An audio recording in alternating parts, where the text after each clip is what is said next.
महंगाई बड़ी ज़ोर की हो गई, गरीब आदमी की आजमाइश बढ़ गई।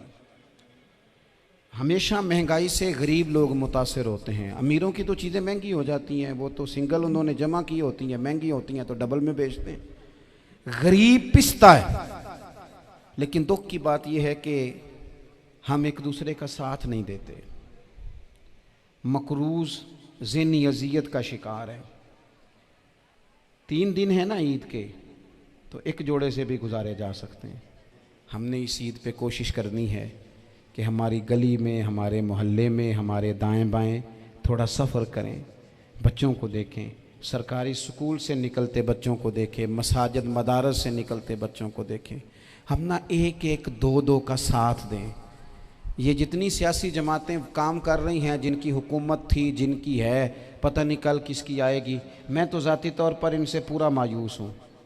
मुझे तो नहीं लगता कि जितने लोग आज तक हुकूमत कर चुके हैं, बार बार आते हैं या पिछली हुकूमत गई है, इनके पास कोई प्लान ही नहीं है।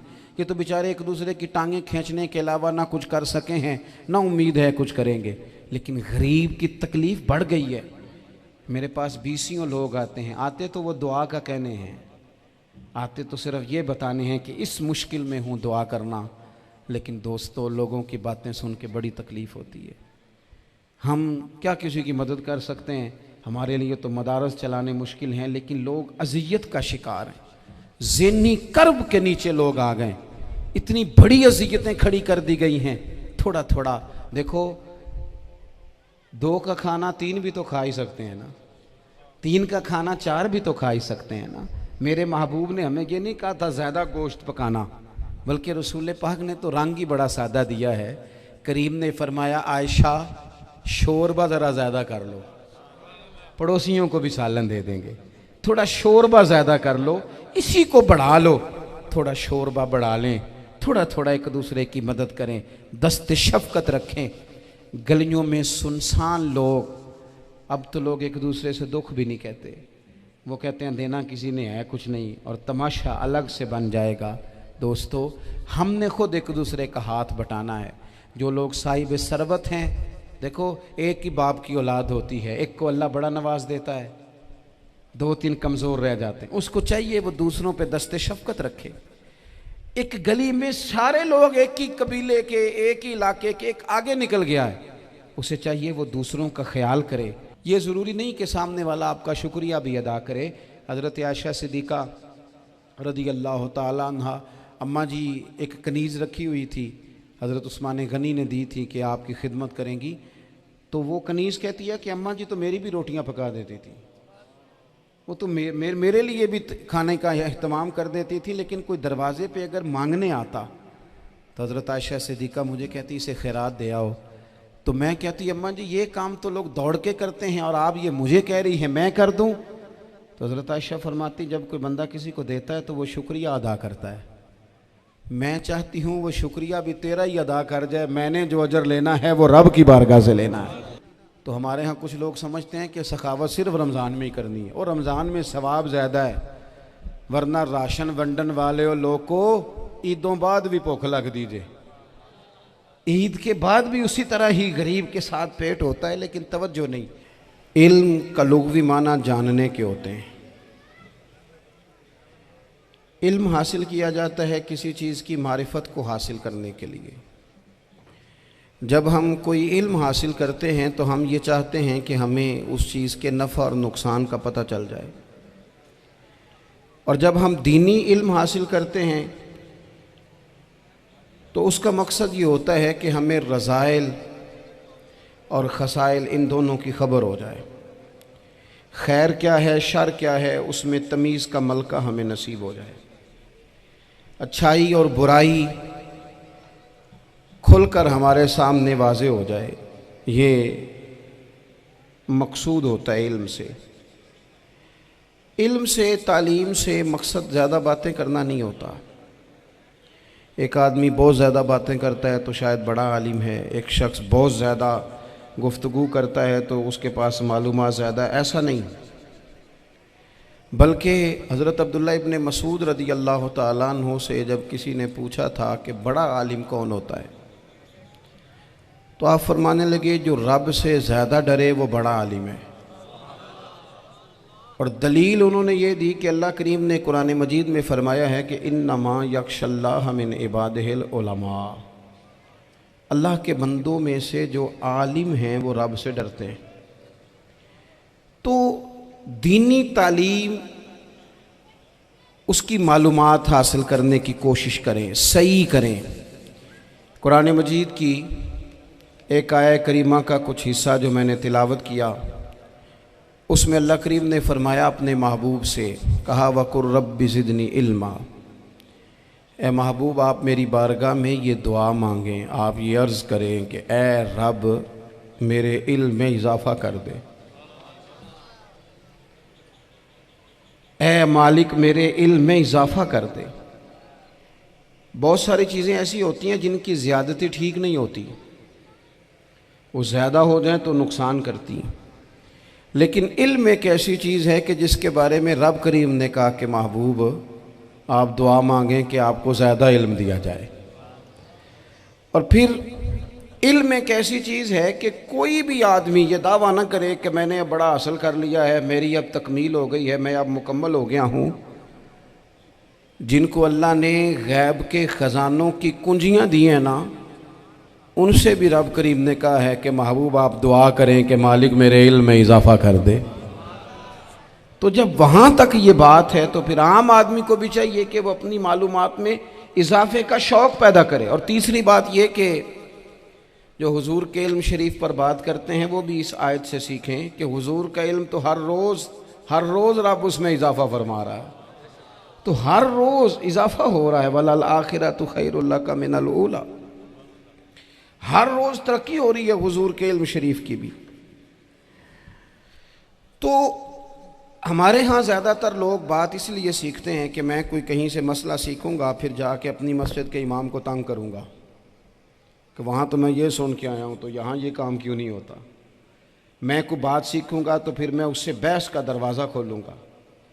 इल्म का मतलब ही अपने आप को संवारना है। मालूमात हासिल करने का मतलब ये कि आपके अमल में पुख्तगी आए, आपके किरदार में पुख्तगी आए, आपने जो सीखा है आप उसके मुताबिक अपने आप को ढालें।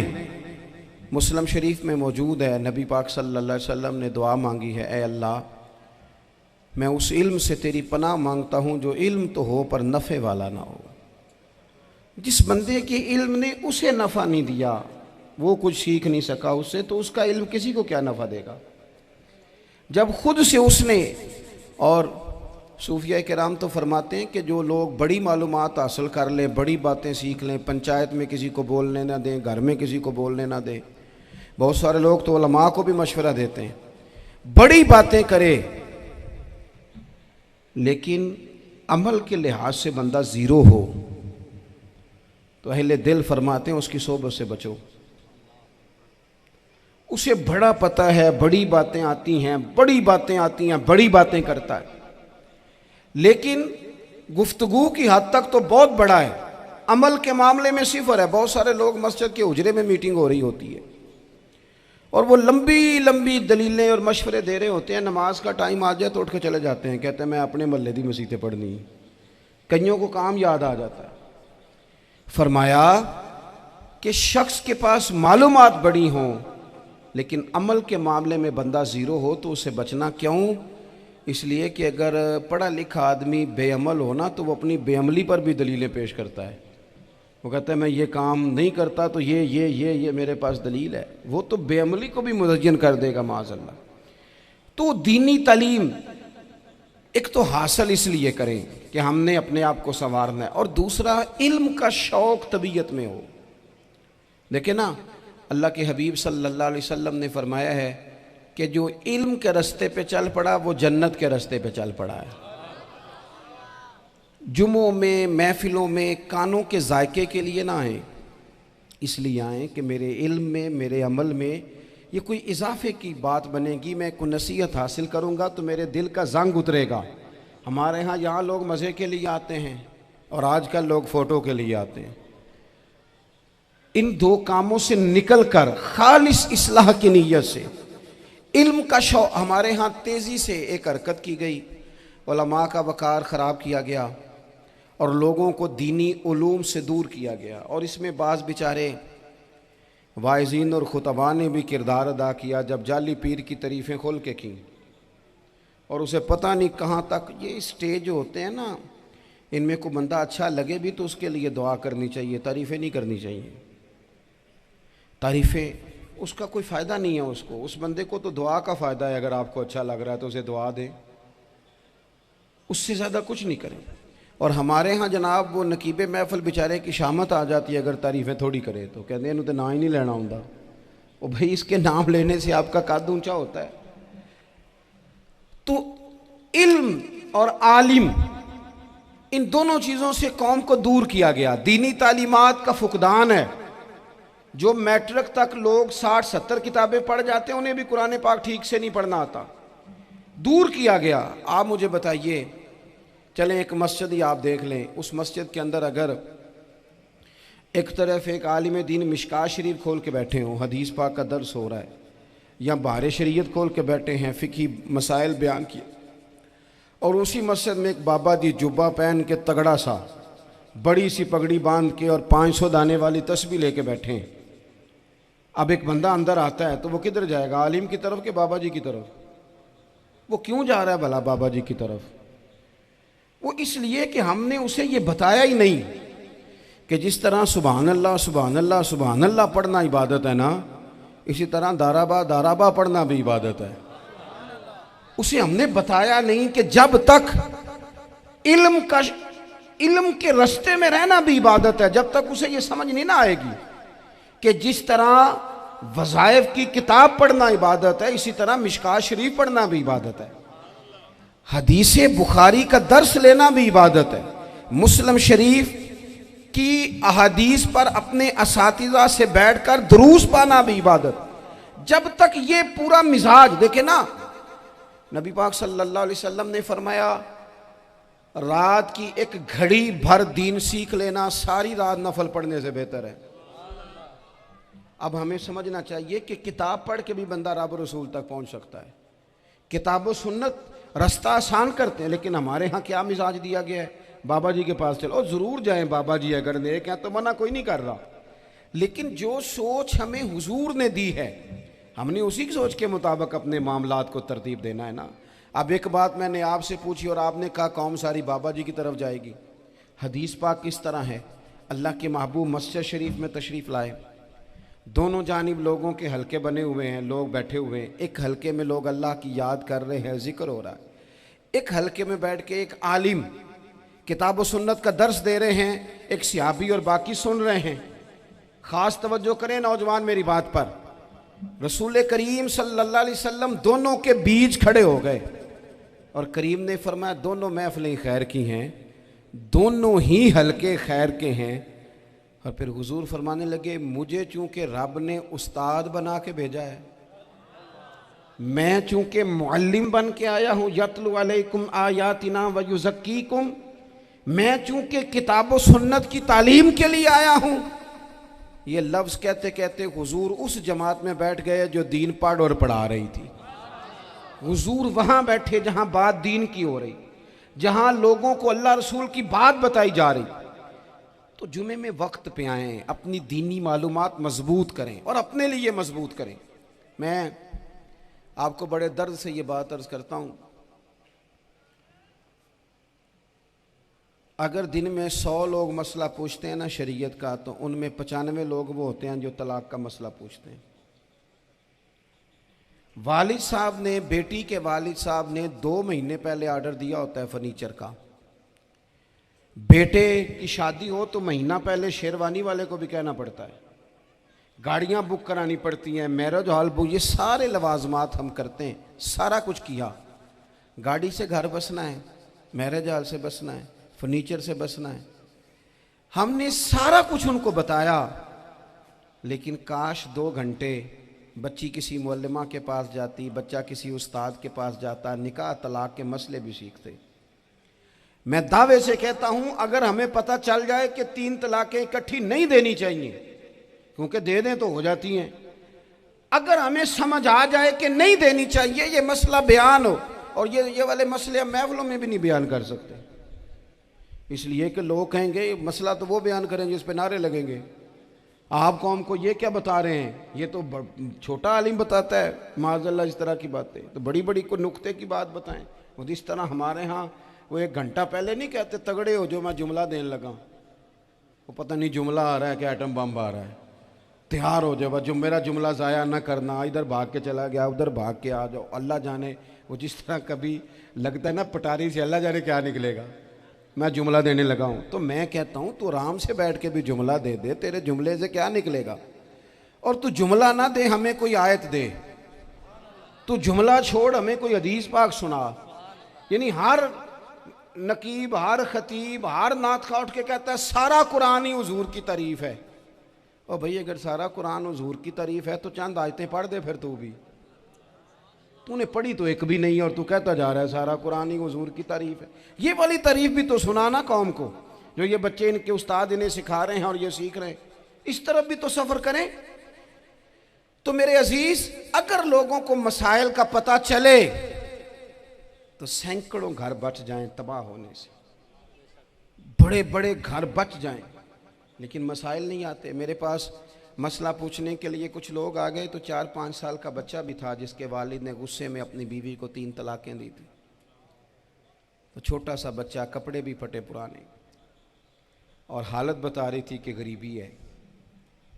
तो जब मैंने मसला बताया कि 3 तलाकें हो गई हैं तो वापस जाने लगे, तो बच्चा मुझसे कहता है, देहाती आदमी, तो कहने लगा मौलवी साहब मेरी अम्मा ते नानी कहनी असन पूछ के आई आप कि हुण असीं लहदा लहदा ही रहना है। तो उस बच्चे की नौनिहाल की वो कैफियत देखी तो मैं रो पड़ा। मैंने कहा यार ये बच्चा बेचारा माँ बाप के होते हुए ये यतीमों जैसी ज़िंदगी गुजारेगा क्योंकि बाप ने तलाक दे दी। किस तरह मसाइल नहीं बताए लोगों को, तालीम से आगाही नहीं किया। और इसमें बहुत बड़ा जुल्म है उन लोगों का भी जो जनाजे पे खड़े होके तो कह देते हैं, मेरी तरह के लोग अच्छे उलमा की बात नहीं करता, वो कह देते हैं देखो जिन लोगों को जनाजा नहीं आता, भाई आपने किस दिन इशा के बाद क्लास लगाई थी जनाजा सिखाने की? ये तो आपने कह दिया लोगों को कुरान जी ठीक नहीं आता। तो यहाँ तो बेचारी बीबियाँ जिनको सही पढ़ना नहीं आता वो मिशन बना लेती हैं कि मैंने इतने 100 को कुरान पाक पढ़ाना है, बेवा हो गई हूँ, तलाक याफ्ता हो गई हूँ, सारी ज़िंदगी कुरान पढ़ाऊँगी। हम क्यों ये मिशन नहीं बनाते, क्यों इस तरफ सफ़र नहीं करते? एक तो दीनी मालूमात में, दीनी उलूम में अपने आप को लगाएं और ज़ौक़ पैदा करें कि जो चीज़ें मुझे नहीं आती मैंने वो सीखनी है, जो मामलात मुझे नहीं आते मैंने उनकी तरफ सफ़र करना है। एक तो अपना ये मिजाज बनाएं। और जब आप दीनी उलूम सीखते हैं तो पता है कौन सा मंज़र कायम होता है? मंज़र वो बनता है कि हज़रत अबू हुरैरा भी दीन सीखा करते थे, हज़रत अब्दुल्ला इब्ने उमर भी अस्हाबे सुफ़ा में रहा करते थे, हज़रत अनस बिन मालिक भी रहा करते थे। और ऐसा मंज़र बनता है कि हज़रत सैयदा खतीजतुल कुबरा रज़ी अल्लाह तआला अन्हा फरमाती हैं, सैयदा फ़ातिमा हुजूर की गोद में बैठी होती थी और नबी पाक से बातें पूछती थी और हुजूर उन्हें बता रहे होते थे। सैयदा आयशा हुजूर से दीन की बातें पूछती। चौथा हिस्सा हमारी फ़िक़्ह के उसूल हज़रत फ़ातिमा की, हज़रत आयशा सिद्दीक़ा की मरवियात पर मबनी है। अगर हमारी बच्चियां छोड़ दें डाइजेस्ट पढ़ना, छोड़ दें इधर उधर की मूवी देखना और वो किताब व सुन्नत पर आ जाएं तो बहुत सारे मसाइल ऐसे हैं जो उलझने से पहले ही सुलझे हुए हों। दीनी तालीम का मिजाज और ज़ौक़। और दूसरी आयत करीमा मैंने तिलावत की, अल्लाह करीम ने कुरान मजीद में फरमाया, या अय्युहल्लज़ीना आमनू कू अनफुसकुम व अहलीकुम नारा, ऐ ईमान वालों खुद भी दोज़ख की आग से बचो और अपने घर वालों को भी बचाओ। ओ वालिद, वो माँ जो बच्चों को भूख से बचाने के लिए मेहनत करती है, उनको मायूसी से बहुत सारे माँ बाप ऐसे होते हैं जिनके पास कपड़े लेने के पैसे नहीं होते ईद पे। क्यों? अजान शुरू होगी जी। अजीज़ भाई, जिस तरह हम अपने बच्चों को देखें, बहुत सारे माँ बाप के पास गुंजाइश नहीं होती, लेकिन इस नीयत से कि बच्चों के दिल टूट जाएंगे, ईद पे कैसे गुजारा करेंगे, मुश्किल से भी कपड़े ख़रीद के देते। इस तरह हम अपने बच्चों को भूख से, प्यास से, मायूसी से बचाते हैं। इस तरह हमारे रब ने हमारे ज़िम्मे लगाया है कि तुम अपने बच्चों को कोशिश करो दोज़ख की आग से बचाने की। हज़रत उमर फ़ारूक रज़ी अल्लाह तआला अन्हु ने अर्ज़ किया था, या रसूल अल्लाह सल्लल्लाहु तआला अलैहि वसल्लम, इस आया करीमा का माना क्या है? तो महबूब करीम अलैहिस्सलाम ने फरमाया, उमर, जिन चीज़ों का अल्लाह तुम्हें हुक्म देता है, तुम अपने घर वालों को उन चीज़ों का हुक्म दो। जिन चीज़ों से रब रसूल तुम्हें मना करते हैं, अपने घर वालों को उनसे रोको। अपने घर के अंदर निफाज दीन करने की कोशिश करो। मेरे भाई, बहुत ज़्यादा आजमाइश है हमारे घरों में, बेचैनियाँ हैं, इस्तराब है, बच्चों में सख्ती है, बहन भाई एक दूसरे के साथ लड़ते हैं, मिजाजों में तलखी आ गई। क्यों भला? इसलिए कि माँ बाप को जो बेहतरीन किरदार और जो हसीन तरीका घर में अपनाना चाहिए था, बच्चे तकरीर बाहर से सुनते हैं लेकिन वो फॉलो अपने माँ बाप को करते हैं। अगर माँ बाप में हौसला हो, सब्र हो, इत्मीनान हो, खुददारी हो, थोड़े पर गुजारा करने का मिजाज हो। देखे ना, आज डिप्रेशन है, टेंशन है, पैनिक्स अटैक्स हैं, बड़ी सारी चीज़ें आ गई हैं। क्यों भला? सब्र नहीं, तहम्मुल नहीं, बुर्दबारी नहीं। आजमाए। एक दिन एक बच्चा मेरे पास आ गया मदरसे का और आके वो रोने लगा। मेरे घर वाले कहने लगे खाना छोड़ दें, पहले इसकी बात सुन ले। मैंने कहा पुत्र क्या हुआ, किसी ने मारा है किसी उस्ताद ने? कहने लगे नहीं हजरत, घर फ़ोन किया था तो मेरी अम्मा और अब्बा की लड़ाई हो रही है। बच्चा कांप रहा है, टांगे कांप रही। मैंने कहा क्या हो क्या गया तुम्हें पुत्र, लड़ाई हो रही है तो घरों में हो ही जाती है। कहने लगे नहीं, आपको पता नहीं, वो बड़ा सख्त लड़ते हैं। मेरे वालिद जब मेरी वालदा को मारने के लिए आगे बढ़ते हैं तो हम सारे चारपाइयों के नीचे छुप जाते हैं, हमें खौफ आता है, वो मंजर खतरनाक होता है। ये कौन तकलीफ दे रहा है अपने बच्चों को? यहाँ बैठे हमारे यहाँ मीलों दूर रहते थे उसके घर वाले, तो वो तकलीफ में था, तो घर में क्या कैफियत होगी? अगर हौसला हो, सब्र हो, कनात हो, अल्लाह के दिए हुए थोड़े रिस्क पर हमें राजी रहना आता हो, हमारे घरों में सुकून आए, इत्मीनान आए। हम जो ज़िंदगी बड़ी खुशी खुशी गुजार सकते हैं, हमारे मिजाजों का लालच, हमारी तबीयतों की बेराह रवी, हमारी झूठी अना का बुत, उन सारी चीज़ों को ख़त्म कर देता है। अपनी ज़िंदगी के अंदर अगर हम वो किरदार अपने बच्चों को दें, जिस किरदार में मोबाइल भी हो, जिसमें गाड़ी भी हो, जिसमें पैसे भी ला के अब्बा दराज में रखता हो, लेकिन वालिद का घर में मुसल्ला भी मौजूद हो, उसकी कोई तस्बीह भी हो, वो ये भी कहता हो कि खुदा ने अपने फजल से आज 5,000 दिया है तो इसमें 1,000 गरीबों का भी है, इसमें थोड़ा सा मैंने अल्लाह की रिजा के लिए भी रखा है। अगर कोई मुश्किल आ जाए तो वो बाप और माँ को सब्र करता हुआ देखते हो। अगर एक बाप कर बात करे तो दूसरा बर्दाश्त करता हो। खुदारा अपनी औलादों को इस अजियत का शिकार न करो। अपने घरों के अंदर वो खुददारी, वो प्यार, वो वक़ार, वो मोहब्बत, वो अंदाज। आप थके हुए हैं, कोई शक नहीं, आप बहुत सारे मसाइल का बाहर शिकार होंगे, कोई शक नहीं, लेकिन आप बाहर से थक के आए हैं। और अगर आप बाहर अपनी फैक्ट्री के मालिक हैं और दफ्तर के बड़े हैं तो घर में भी तो आप बड़े हैं ना। आपकी माँ भी तो इंतज़ार कर रही है, उसने भी तो दुखड़ा सुनाना है ना आपको।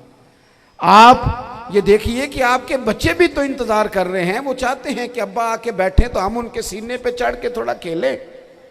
आपकी अहलिया मुंतज़िर हैं। कुछ बातें बीवी किसी और से नहीं कह सकती, सिर्फ अपने शौहर से कहती है, लेकिन वो तो आते ही जलाल में आ गए साहब। वो कहने लगे तू बड़ी नालायक है, मैं थका मांदा आया हूं और तूने मुझे कहानी सुना दी है। वो उस खातून से शिद्दत के साथ पेश आने लगे। मेरे रसूल पाक की हयात नूर को देखो, हज़रत उम्मे ऐमन हुजूर की रज़ाई वालदा हैं, उनकी भी खिदमत हो रही है। हज़रत हलीमा सादी आ रही हैं तो खिदमत हो रही है। हज़रत अब्बास हुजूर के चचा हैं तो करीम फरमाते हैं मेरे चचा हैं बाप की जगह पे। हुजूर दोस्त अहबाब सहाबा गुलामों सब के साथ प्यार कर रहे हैं। 9 अज़वाजे मुतहरात हैं घर के अंदर।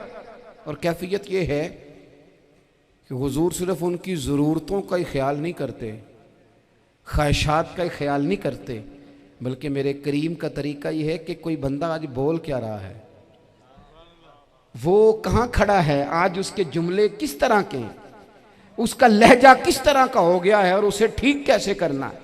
महबूब इसका ख्याल फरमाते, तवज्जो करते। मैं कहता हूँ कि हम सबको शौक़ आया है आराम करने का।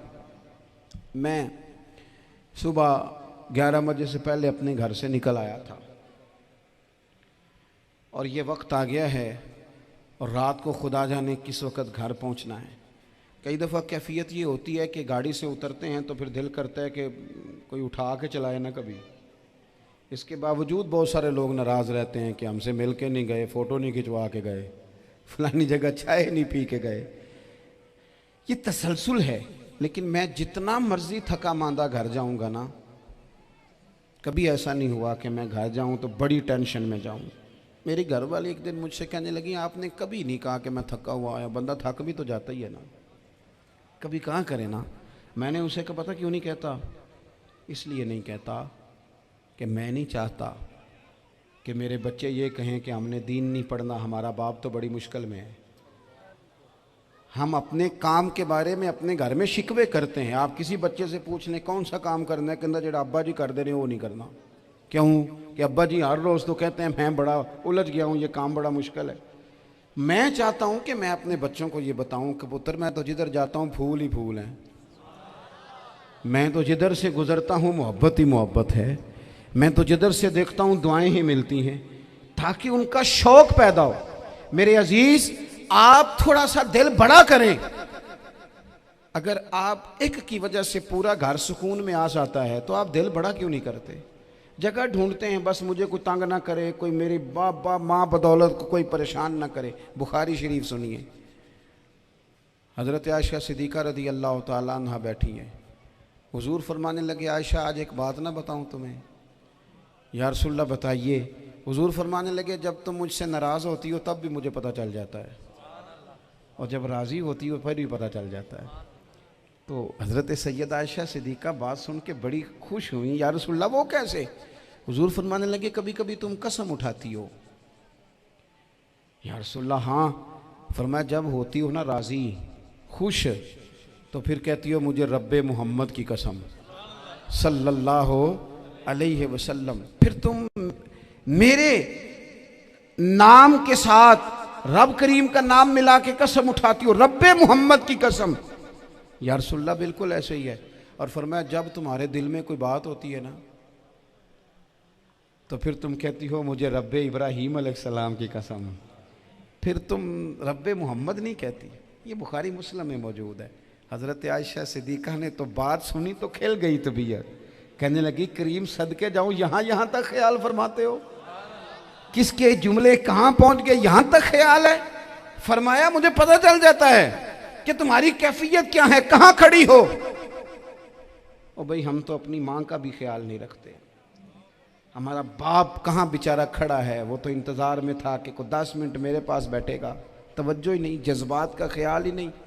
हज़रत आयशा सिद्दीक़ा बात सुन के अर्ज़ करने लगे, या रसूल अल्लाह मुझे रब्बे मोहम्मद की कसम हो, मैं सिर्फ नाम छोड़ती हूँ, मेरे दिल में हर वक़्त मदीने वाले महबूब ही रहते हैं, नाम ही छोड़ती हूँ सिर्फ। ओ मेरे दोस्त थोड़ा सा जा। और दूसरा अर्ज़ करूँगा, दौलत अगर बहुत आली चीज़ होती ना, बहुत कीमती, तो सबसे ज़्यादा सैयद आयशा के घर में होती। अगर पैसों से ही शौक खाता तो पैसे सबसे ज़्यादा हज़रत फ़ातिमा ज़हरा के काशाना नूर में होते। ओ मेरे भाइयों, सोना वक्त मोहब्बतों से गुजारा जा सकता है। ओ भाई, मैंने तो अपने घर में ये देखा कि मेरे वालिद साहब गर्मी आती तो फरमाते, ओ लो भाई तुहानू हुण परवाह नहीं, मैं तुहाडे पड़ोले च दाने पा दिते ने ते तुहाडी माँ ने मर्तबान च अचार पा दिता है, लो अब तुम्हें कहीं जाने की ज़रूरत नहीं पड़ेगी। इस पे भी वक्त बड़ा अच्छा गुजरता था, इस पे भी टाइम बड़ा अच्छा। 6-6 खाने खा के बच्चे नखरे कर रहे हैं।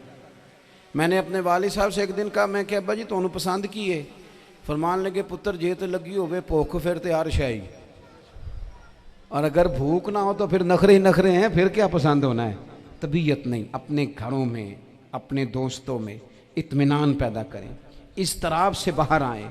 और एक बात और अर्ज़ करनी है, याद रखना, तकरीर बाहर चलती है, घर में नहीं चलती।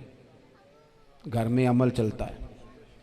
घर जाके आप लेक्चर देना, नमाज़ पढ़ा करो, नमाज़ पढ़ा करो, नमाज़ पढ़ा करो, नमाज़ पढ़ा करो, तो कोई नहीं पढ़ते घर वाले। आप घर में नमाज खुद शुरू कर दें। नबी पाक सल्लल्लाहु अलैहि वसल्लम ने फरमाया, घरों को कब्रिस्तान ना बनाओ, कुछ नफली नमाजें घर में भी पढ़ा करो। अल्लाह के प्यारे रसूल सल्लल्लाहु अलैहि वसल्लम का घर मस्जिद नबी के बिल्कुल साथ है, दरवाज़ा हुजूर के घर का मस्जिद में खुलता था। लेकिन नबी करीम सल्लल्लाहु अलैहि वसल्लम क्या करते थे? हज़रत आयशा सिद्दीक़ा फरमाती हैं तहज्जुद की नमाज घर में पढ़ा करते थे। घर में हुजूर तहज्जुद की नमाज पढ़ते, अगरचे घर में दुश्वारी थी, कुछ इबादात कुछ नमाजें घर के अंदर भी इंसान पढ़े। आखिरी गुजारिश आप हजरात से करनी है, इतना बड़ा मजमा है, इतने सारे लोग तशरीफ़ लाए हैं, एक गुजारिश आप हजरात की खिदमत में रख के बस मैंने बात को समेटना है। दो बातें मैंने आपकी खिदमत में अर्ज़ की हैं, एक तो दीनी इल्म का ज़ौक़ पैदा करें और दूसरा अपने घरों में थोड़ा ठहराव लाएं। थोड़ा सा अपने ये बच्चों के दस्तार फ़जीलत का इज्तिमा था, इसलिए मैंने ये बात अर्ज़ की, अपने घरों में थोड़ा हौसला कनात लाएं। हज़रत आयशा सिद्दीक़ा रज़ी अल्लाह तआला अन्हा फरमाती हैं ऐसा नहीं था कि हमारे घर के अंदर माल नहीं आता था, अल्लाह के फजल से बड़ा कुछ आता था, लेकिन फरमाती हम इसार कर दिया करते थे। हुजूर का मिजाज इसार कर देने का है। याद रखना, शम्मा से अगर कई शम्मे जल जाएं तो इसकी रोशनी में कभी कमी नहीं आती। हज़ारों दिए भी जल जाएं तो ये दिए मांद नहीं पड़ते। महंगाई बड़ी ज़ोर की हो गई, गरीब आदमी की आजमाइश बढ़ गई। हमेशा महंगाई से गरीब लोग मुतासिर होते हैं। अमीरों की तो चीज़ें महंगी हो जाती हैं, वो तो सिंगल उन्होंने जमा की होती हैं, महंगी होती हैं तो डबल में बेचते हैं। गरीब पिसता है। लेकिन दुख की बात यह है कि हम एक दूसरे का साथ नहीं देते। मकरूज़ ज़हनी अज़ियत का शिकार है। 3 दिन है ना ईद के, तो एक जोड़े से भी गुजारे जा सकते हैं, एक से भी। अक्सर लोग तो वैसे ही ईद की नमाज़ पढ़ के सो जाते हैं, और जो बेदार भी हैं वो भी कपड़े बदल करके जानवर के ज़िबा में मशगूल हैं। हमने इस ईद पे कोशिश करनी है कि हमारी गली में, हमारे मोहल्ले में, हमारे दाएं बाएं थोड़ा सफ़र करें, बच्चों को देखें, सरकारी स्कूल से निकलते बच्चों को देखें, मसाजिद मदारस से निकलते बच्चों को देखें। हम ना एक एक दो दो का साथ दें। ये जितनी सियासी जमातें काम कर रही हैं, जिनकी हुकूमत थी, जिनकी है, पता नहीं कल किसकी आएगी, मैं तो ज़ाती तौर पर इनसे पूरा मायूस हूँ। मुझे तो नहीं लगता कि जितने लोग आज तक हुकूमत कर चुके हैं, बार बार आते हैं या पिछली हुकूमत गई है, इनके पास कोई प्लान ही नहीं है। ये तो बेचारे एक दूसरे की टांगें खींचने के अलावा ना कुछ कर सके हैं, ना उम्मीद है कुछ करेंगे। लेकिन गरीब की तकलीफ़ बढ़ गई है। मेरे पास 20 लोग आते हैं, आते तो वो दुआ का कहने हैं, आते तो सिर्फ ये बताने हैं कि इस मुश्किल में हूँ, दुआ करना। लेकिन दोस्तों, लोगों की बातें सुन के बड़ी तकलीफ़ होती है। हम क्या किसी की मदद कर सकते हैं? हमारे लिए तो मदारस चलाने मुश्किल हैं, लेकिन लोग अज़ियत का शिकार हैं। ज़हनी कर्ब के नीचे लोग आ गए, इतनी बड़ी अज़ियतें खड़ी कर दी गई हैं। थोड़ा थोड़ा देखो, 2 का खाना 3 भी तो खा ही सकते हैं ना, 3 का खाना 4 भी तो खा ही सकते हैं ना। मेरे महबूब ने हमें ये नहीं कहा था ज़्यादा गोश्त पकाना, बल्कि रसूल पाक ने तो रंग ही बड़ा सादा दिया है। करीम ने फरमाया, आयशा शोरबा ज़रा ज़्यादा कर लो, पड़ोसियों को भी सालन दे देंगे, थोड़ा शोरबा ज़्यादा कर लो, इसी को बढ़ा लो, थोड़ा शोरबा बढ़ा लें, थोड़ा थोड़ा एक दूसरे की मदद करें, दस्त शफ़क़त रखें। गलियों में सुनसान लोग, अब तो लोग एक दूसरे से दुख भी नहीं कहते, वो कहते हैं देना किसी ने है कुछ नहीं, और तमाशा अलग से बन जाएगा। दोस्तों, हमने खुद एक दूसरे का हाथ बटाना है। जो लोग साहिब सरबत हैं, देखो एक ही बाप की औलाद होती है, एक को अल्लाह बड़ा नवाज देता है, 2-3 कमज़ोर रह जाते हैं। उसको चाहिए वो दूसरों पे दस्ते शफ़क़त रखे। एक गली में सारे लोग एक ही कबीले के, एक ही इलाके के, एक आगे निकल गया है, उसे चाहिए वो दूसरों का ख्याल करे। अज़ीज़ भाइयों, हमने इस कमर तोड़ महंगाई के दौर में, मैंने जुमे में अमीर लोगों से कहा था कि कुर्बानियाँ करनी तो है ही, तो तुम तो सारा साल गोश्त खाते हो। क्या आपको बताऊं कि हम उस वतन में रहते हैं यहाँ फ्रिज और फ्रीज़र बड़ी इससे पहले ज़्यादा बिकते हैं। फ्रिज नहीं ले आओ, बड़ी ले आओ, चूँकि गोश्त सेव करना है, सारा साल भी तो मिलता है ना अमीरों को। मैंने तो कहा था उस गांव में ले जाओ जहाँ कुर्बानी कोई नहीं कर रहा, ज़िबा ही वहाँ जाके कर लो। थोड़ी सी गुंजाइश बनाएं अपने दिलों में। ये ज़रूरी नहीं कि सामने वाला आपका शुक्रिया भी अदा करे। हज़रत आयशा सिद्दीक़ा रज़ी अल्लाह तआला अन्हा, अम्मा जी एक कनीज़ रखी हुई थी, हज़रत उस्मान गनी ने दी थी कि आपकी खिदमत करेंगी। तो वो कनीज़ कहती है कि अम्मा जी तो मेरी भी रोटियां पका देती थी, वो तो मेरे लिए भी खाने का अहतमाम कर देती थी, लेकिन कोई दरवाजे पे अगर मांगने आता तो हज़रत आयशा सिद्दीक़ा मुझे कहती इसे खैरात दे आओ। तो मैं कहती अम्मा जी ये काम तो लोग दौड़ के करते हैं और आप ये मुझे कह रही है मैं कर दूं। तो हज़रत आयशा फरमाती जब कोई बंदा किसी को देता है तो वो शुक्रिया अदा करता है। मैं चाहती हूँ वो शुक्रिया भी तेरा ही अदा कर जाए, मैंने जो अजर लेना है वो रब की बारगाह से लेना है। तो मेरे भाई अपनी ज़िंदगी में थोड़ा सा तो दिल बड़ा करें, थोड़ी थोड़ी गुंजाइश पैदा करें। और ये ज़रूरी नहीं कि उस बंदे का आपसे बड़ा अच्छा सलूक ही हो, ना भी हो उस गरीब का सलूक अच्छा, तो बाज़-औक़ात बंदा गरीबी में तल्ख भी तो हो ही जाता है ना। बाज़-औक़ात इंसान पे गुर्बत ज़्यादा आ जाए तो उसकी तबीयत भी तो, बीमार आदमी सख्त भी तो हो जाता है। तो मेरी आपसे ये गुजारिश है कि ये जो दिन चल रहे हैं वो हमारे यहाँ हमारे हुक्मरान कहते हैं मज़ीद सख्त फ़ैसले करने पड़ेंगे। वो मैंने कहा तुम्हारे लिए तो आसान है, इसलिए कि तुम तो जिस दफ्तर में बैठ के फ़ैसला करते हो उसकी तो बत्ती कोई नहीं जाती, तुम्हें क्या पता हो, वहाँ तो एसी भी 1 मिनट के लिए बंद नहीं होता। ये तो उससे पूछो बाप से कि जो ईद से पहले अपनी बीवी से मशवरा कर रहा है कि ईद आ गई है, अगर बेटी के घर कपड़े ना भेजे तो उसकी सास बातें करेगी।